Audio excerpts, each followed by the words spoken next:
July 30 രാവിലെ 7:30 പെരിയാർ രൗദ്രഭാവത്തിലാണ്.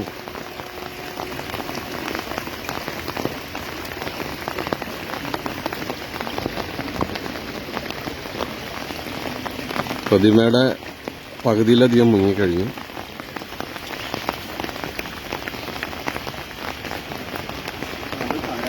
ക്ഷേത്രം ഏകദേശം മുങ്ങിത്തുടങ്ങിയിട്ടുണ്ട്. മേൽക്കൂരയുടെ അടുത്തെത്തി.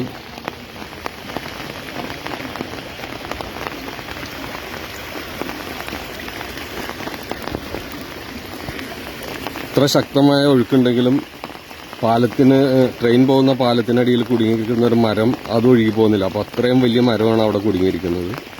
പുഴ നിറച്ചും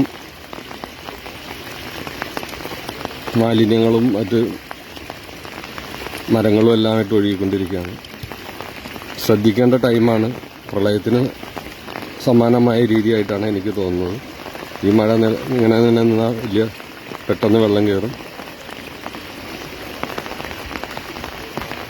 ഒരു അരമണിക്കൂറിനുള്ളിൽ ഏകദേശം 1.5-2 അടിയോളം വെള്ളം പൊങ്ങിയിട്ടുണ്ട്. ഇപ്പോഴും വെള്ളം കയറിക്കൊണ്ടിരിക്കുകയാണ്.